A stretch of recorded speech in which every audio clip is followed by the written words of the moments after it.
दोस्तों नमस्कार, स्वागत है आप सभी का ऑनलाइन एडा फॉर स्टडी यूट्यूब चैनल पर। जैसा कि दोस्तों आप जानते हैं, किसी भर्ती से संबंधित कोई भी जानकारी होती है आप सभी को ऑनलाइन एडा फॉर स्टडी चैनल के माध्यम से दी जाती है। इस वीडियो में हम बात करने वाले हैं कई बड़ी और लेटेस्ट अपडेट के बारे में जो कि संबंधित है नई शिक्षक भर्ती के बारे में। साथ ही हम बात करेंगे टीजीटी पीजीटी खंड शिक्षा अधिकारी, इसके अलावा और भी तमाम भर्तियों की लेटेस्ट अपडेट को लेकर। तो चलिए दोस्तों वीडियो शुरू करते हैं। वीडियो को लाइक कर दें, साथ ही शेयर कर दें और चैनल को सब्सक्राइब करना बिल्कुल ना भूलें। आप केबीएस टीजीटी पीजीटी की प्रिपरेशन करें तो दो बेहतरीन कोर्स आप सभी के लिए आ चुके हैं टीजीटी पीजीटी की बेस्ट प्रिपरेशन के लिए, क्योंकि केबीएस का सिलेबस और पैटर्न बिल्कुल नया है। अगर आप सिलेक्शन चाहते हैं तो आपको भी अपनी बेस्ट प्रिपरेशन करनी होगी। केबीएस टीजीटी पीजीटी की बेस्ट प्रिपरेशन के लिए फिजिक्स वाला लेकर आए हैं बेस्ट बैचेस जीत 2.0। कम बजट में बेस्ट तैयारी, सबसे बेस्ट टीचर्स के साथ, चाहे आप टीजीटी की प्रिपरेशन करें या फिर पीजीटी की। टीजीटी पीजीटी जनरल पेपर की प्रिपरेशन के लिए जीत 2.0 आपको मिलता है सिर्फ 999 में। केबीएस टीजीटी की कंप्लीट प्रिपरेशन के लिए जीत 2.0 आपको मिलता है 1499 में। पीजीटी की बेस्ट प्रिपरेशन के लिए आपको जीत 2.0 मिलता है 1499 में। और अगर आप इन बैचेस को ज्वाइन करते हैं तो 100% आपको सफलता मिलेगी, चाहे वो आपका टीजीटी का पेपर हो या फिर पीजीटी का, क्योंकि सिलेक्शन उनका होता है जो तरीके से चीज़ों को स्टडी करते हैं। सिलेक्शन उनका नहीं होता कि कहीं से भी कुछ भी पढ़ लें। तो आपको भी वही चीज़ें पढ़नी है जो आपके पेपर में आने वाली हैं, वो नहीं जो आपके पेपर में नहीं आएंगी। और ये आपको बताएंगे फिजिक्स वाला के बेस्ट टीचर्स। इसी बैच के साथ आपको मिलते हैं मॉक टेस्ट, टेस्ट सीरीज, इसके साथ ही प्रीवियस ईयर क्वेश्चन। तो देर किस बात की, वीडियो की डिस्क्रिप्शन में लिंक दिया है, अभी जाएं टीजीटी पीजीटी की बेस्ट प्रिपरेशन के लिए जीत 2.0 को अभी परचेज करें, लिंक वीडियो की डिस्क्रिप्शन में है। चलिए शुरू करते हैं। शुरुआत करेंगे सबसे पहली अपडेट के बारे में जो कि संबंधित है खंड शिक्षा अधिकारी भर्ती को लेकर। खंड शिक्षा अधिकारी एक ऐसी भर्ती जिसको लेकर बीएड अभ्यर्थी लगातार इंतजार करते रहते हैं, क्योंकि यहाँ पे शिक्षक बनने के साथ साथ उनको अधिकारी बनने का मौका मिलता है। क्योंकि बीएड करने के बाद में हर एक छात्र ये तो चाहता है कि वो शिक्षक बन जाए, लेकिन बीएड करने के बाद अगर वो यहाँ से अधिकारी बने तो बात ही कुछ और होती है। खंड शिक्षा अधिकारी भर्ती के विज्ञापन के संबंध में जो भी ऑथेंटिक जानकारी होती है वही आप सभी को ऑनलाइन एडा फॉर स्टडी चैनल के माध्यम से दी जाती हैं। तो इस वीडियो में हम बात करें खंड शिक्षा अधिकारी भर्ती को लेकर, पदों की संख्या के बारे में, टीईटी को लेकर, इसके अलावा उसकी मेरिट के बारे में। अभी 2-3 दिन पहले मैंने खंड शिक्षा अधिकारी भर्ती को लेकर आपको जानकारी दी थी और उसमें आपको बताया था कि यूपीपीएससी के माध्यम से परीक्षा कैलेंडर तैयार किया जा रहा है। उस परीक्षा कैलेंडर के अंदर खंड शिक्षा अधिकारी भर्ती के बारे में भी आप सभी के सामने जानकारी आ सकती है। और उसकी वजह है खंड शिक्षा अधिकारी भर्ती को लेकर अध्याचन मिलना, क्योंकि उत्तर प्रदेश लोक सेवा आयोग के पास में खंड शिक्षा अधिकारी भर्ती को लेकर पहले से ही अध्याचन मिल चुके हैं, लेकिन बस इसका विज्ञापन जारी करना है। कुछ योग्यता संबंधित विवाद थे जिनको यहाँ से आयोग के माध्यम से क्लियर किया जा रहा है। सब कुछ ठीक रहा तो आने वाले परीक्षा कैलेंडर के अंदर आपको खंड शिक्षा अधिकारी भर्ती का विज्ञापन के संबंध में काफ़ी हद तक जानकारियाँ देखने के लिए मिल जाएंगी। लेकिन जब मैंने आपको इसके बारे में बताया तो सबसे बड़ा सवाल ये था कि खंड शिक्षा अधिकारी भर्ती के अंदर पदों की संख्या कितनी देखने के लिए मिलेगी, कब तक विज्ञापन आएगा, इसके अलावा इसके अंदर मेरिट कैसे बनने वाली है।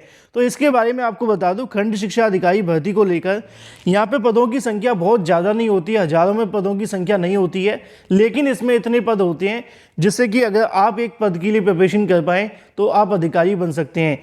पदों की संख्या इसके अंदर लगभग 200 के आसपास आपको देखने के लिए मिलेगी।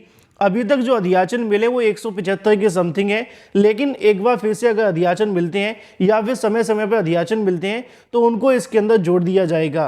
तो आने वाली खंड शिक्षा अधिकारी भर्ती के अंदर 200 के आसपास ही आपको पद देखने के लिए मिलेंगे। दूसरा सबसे बड़ा सवाल ये था कि क्या खंड शिक्षा अधिकारी भर्ती के अंदर टीईटी अनिवार्य होता है। तो मैं आपको बता दूं, खंड शिक्षा अधिकारी के अंदर टीईटी नहीं होता, क्योंकि टीईटी जो परीक्षा करवाई जाती है वो शिक्षक पात्रता परीक्षा होती है। और खंड शिक्षा अधिकारी के अंदर आप शिक्षक नहीं बनते, शिक्षकों के अधिकारी बनते हैं। तो आपको इसमें टीईटी की कोई आवश्यकता नहीं होती और ना ही ऐसा कोई आपको आगामी भविष्य में देखने के लिए मिलेगा, क्योंकि इसमें नहीं होने वाली है। सबसे बड़ा सवाल मेरिट को लेकर था कि इसकी मेरिट कैसे बनती है। तो आपको मैंने उस वीडियो में भी क्लियर किया था कि आपकी जो मेरिट बनेगी, पहले आप सभी की प्री परीक्षा करवाई जाएगी। प्री परीक्षा के अंदर आवेदन करने वाले अभ्यर्थी की परीक्षा जब होगी तो उसमें 13 गुना अभ्यर्थियों को पदों के सापेक्ष मेंस के लिए क्वालिफाई किया जाएगा। तो वहीं पे आपकी मेरिट बन जाएगी। जितने ज़्यादा से ज़्यादा नंबर आप लेकर के आ सकते हैं प्री के अंदर, उसी के आधार पर पदों के सापेक्ष 13 गुना अभ्यर्थियों को मेंस में बैठने का मौका मिलेगा। और जब आपकी मेंस की परीक्षा होगी उसके आधार पर जो भी मेरिट में आते हैं टॉप के 200 आरक्षण बाद आप सभी का यहाँ से सीटों का बंटवारा किया जाएगा और फिर आपका चयन कर लिया जाएगा। तो इसमें एकेडमिक वगैरह का कोई खास रोल आपको देखने के लिए नहीं मिलता है। बस आप अपनी प्री और मेंस की प्रिपरेशन करें, एकेडमिक का कोई झंझट देखने के लिए नहीं मिलेगा। विज्ञापन जल्द जारी कर दिया जाएगा। आने वाले परीक्षा कैलेंडर के अंदर इसकी घोषणा भी आपको देखने के लिए मिल सकती है। बाकी जो भी अपडेट होगी आपको दे दी जाएगी। बात कर लेते हैं अपनी अगली अपडेट के बारे में, जो कि संबंधित है 7,400 पदों पर भर्ती के विज्ञापन के बारे में। एक विज्ञापन काफ़ी दिनों से वायरल हो रहा है, मुझे भी बहुत दिन पहले ही मिल गया था, लेकिन मैंने इसके बारे में कोई जानकारी नहीं दी। लेकिन कुछ अभ्यर्थियों ने मुझसे कई बार कमेंट किए थे कि सर आप सभी हर भर्ती के बारे में जानकारी देते हैं, लेकिन कुछ भर्ती सोशल मीडिया पर घूमती रहती, लेकिन आपने नहीं बताया। पदों की संख्या इसके अंदर 7,612 है और इस विज्ञापन की सच्चाई क्या है वही मैं आपको बताने का प्रयास कर रहा हूँ। अगर आपने आवेदन कर दिया है या फिर आवेदन करने की सोच है या फिर आवेदन नहीं किया है, तो ये तीनों बातें आप सभी के लिए काफ़ी महत्वपूर्ण हैं। यहाँ पे आपको देखने के लिए मिलेगा चाइल्ड रिसर्च डेवलपमेंट की तरफ से भर्ती को लेकर जानकारी दी जाती है और ये भर्ती उत्तर प्रदेश की बताई जा रही है।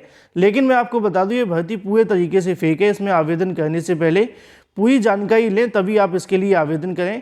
इस भर्ती के अंदर किसी प्रकार का कोई भी यहाँ पर सरकारी कार्यक्रम आपको देखने के लिए नहीं मिलेगा। 7,612 पदों पर भर्ती को लेकर जो विज्ञापन जारी किया गया है, ये एक निजी वेबसाइट के माध्यम से इस भर्ती का विज्ञापन जारी कर दिया गया है। इसमें अगर आप आवेदन करते हैं या फिर इससे संबंधित जानकारियों को आप जाते हैं तो आपके लिए यहाँ से नुकसान देखने के लिए मिल सकता है। तो चीज़ों को समझकर ही आवेदन किया करें या फिर वैकेंसी को देख लिया करें कि अगर वैकेंसी आती है ऑथेंटिक होगी तभी आप सभी को जानकारी दी जाएगी, क्योंकि फेक वैकेंसी तो दिन में 4 बार आती रहती है कोई ना कोई। बात कर लेते हैं अपनी अगली अपडेट के बारे में, जो कि संबंधित है नई शिक्षक भर्ती को लेकर परीक्षा कार्यक्रम यहाँ से जारी कर दिया गया है। जैसा कि दोस्तों आप सभी जानते हैं कि इन दिनों बहुत सारी भर्तियों को लेकर विज्ञापन जारी हुए हैं। अब उनकी परीक्षा की तारीखें घोषित होना शुरू हो गई हैं। पहले आपने देखा था कि AES की तरफ से शिक्षक भर्ती निकाली गई थी, उसकी एग्ज़ाम डेट आ गई। फिर उसके बाद से आपने देखा कि NBS के माध्यम से शिक्षक भर्ती निकाली गई थी। AES की तरफ से भी TGT PGT, NBS की तरफ से भी TGT PGT। अब उसके बाद में आपके सामने जो TGT PGT आती है वो आती है KVS की तरफ से। लेकिन ये जो KVS की शिक्षक भर्ती आपको देखने के लिए मिलेगी, इसमें भी थोड़ा बदलाव है।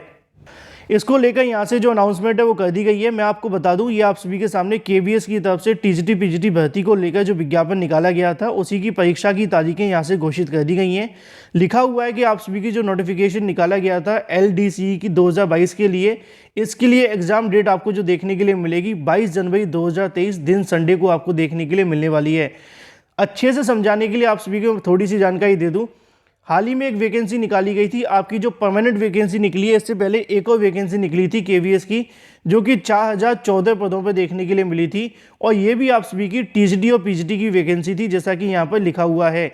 तो इसके अंदर जो TGT PGT प्रिंसिपल हेडमास्टर के पद निकाले गए थे, ये KVS की डिपार्टमेंटल पोस्ट के लिए थे। मतलब जो KVS के अंदर पहले से पढ़ाते हुए दिखाई दे रहे थे या फिर वहाँ पे पहले से ही टीचर हैं, उनके लिए वैकेंसी निकाली गई थी। अब उसी को लेकर इसका जो एग्ज़ाम है उसकी तारीखें यहाँ से घोषित कर दी गई हैं। तो आप सभी याद रखें कि जो नई TGT PGT निकाली गई है KVS के माध्यम से, उसकी परीक्षा की तारीखें अभी नहीं आई हैं। ये जो परीक्षा होने वाली है वो डिपार्टमेंटल पोस्ट के लिए जो विज्ञापन जारी किया गया था KVS की तरफ से, उसी भर्ती को लेकर है और उसका एग्ज़ाम 22 जनवरी 2023 को होगा। बात कर लेते हैं अपनी अगली अपडेट के बारे में, जो कि संबंधित है 19,000 इसके अलावा 6,800 प्राथमिक भर्ती को लेकर। जैसा कि दोस्तों आप जानते हैं कि इस मामले को लेकर हाईकोर्ट में याचिका लगी हुई थी और हाईकोर्ट के माध्यम से हाल ही में इसका ऑर्डर रिजर्व कर लिया गया था। बहुत सारे अभ्यर्थी लगातार पूछ रहे थे कि सर इसका ऑर्डर कब तक आने वाला है। तो इसके बारे में कई अधिवक्ताओं के माध्यम से ही पूछा गया था कि आखिर ऑर्डर का क्या स्टेटस है। तो उन्होंने जानकारी दी है कि 6,800 को लेकर जो मामला है वो ऑर्डर रिजर्व कर लिया गया है, रिटन बहस भी सबमिट की गई है। तो इसमें कम से कम 30 दिन का समय तो लगेगा। अगर इससे पहले भी ऑर्डर आता है तब भी आप सभी के लिए आ सकता है। लेकिन एक वजह यह भी है कि फिलहाल हाईकोर्ट के अंदर शीतकाल अवकाश है, मतलब कि आप सभी के सामने विंटर वेकेशन देखने के लिए मिलता है और विंटर वेकेशन के बाद ही आपका ऑर्डर आ सकता है। अगर संभावित तारीखों की बात की जाए तो 10 जनवरी के बाद ही आपको जो ऑर्डर है वो देखने के लिए मिलेगा, इससे पहले नहीं आ पाएगा। तो ऐसे में जो अभ्यर्थी 6,800 या 19,000 भर्ती को लेकर इंतजार कर रहे हैं कि यहाँ से जल्द हाईकोर्ट का ऑर्डर आ जाए, उनको अभी जनवरी का इंतजार करना पड़ेगा। 15 जनवरी के बाद कभी भी आपके सामने ऑर्डर देखने के लिए मिल जाएगा। बाकी जैसी कोई नई अपडेट होगी सबसे पहले आपको दे दी जाएगी। वीडियो को लाइक कर दें, साथ ही शेयर कर दें और चैनल को सब्सक्राइब कर लें।